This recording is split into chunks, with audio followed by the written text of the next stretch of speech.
let's take a closer look at the code to try to figure out exactly what's going on in our app.js.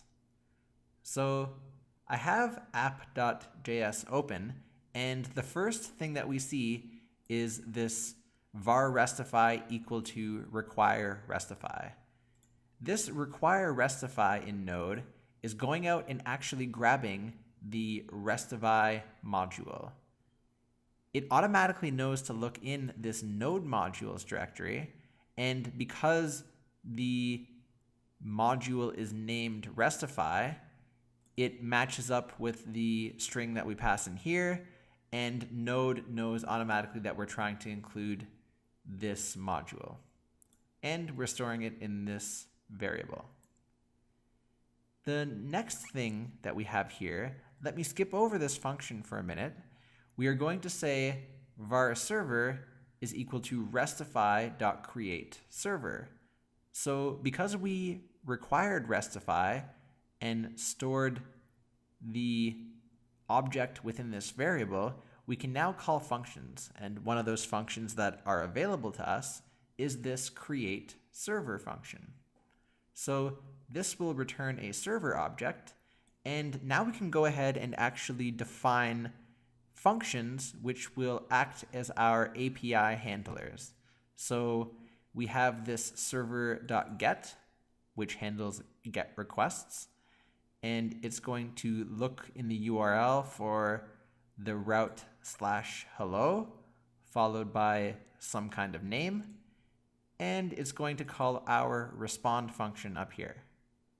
Secondly, it's going to look for a head request, again, with the route being /hello/ some kind of name, and call our respond function that we've defined up here. And now that we've configured our server variable, we can call server.listen, and what this will do is, given a port and a callback function, it's going to listen on that particular port for incoming connections.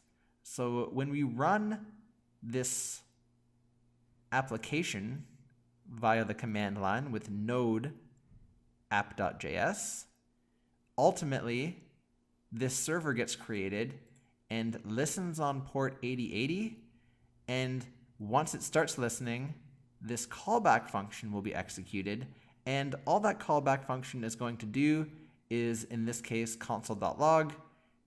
We are listening at blah, blah, blah, with the server name and the relevant server URL.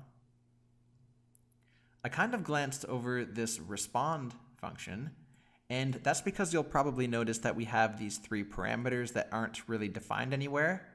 And this is kind of one of those little nuances of Node called dependency injection. You can read about it a little bit more online if you want to understand the theory behind how it works. But basically, these three variables are available to us automatically.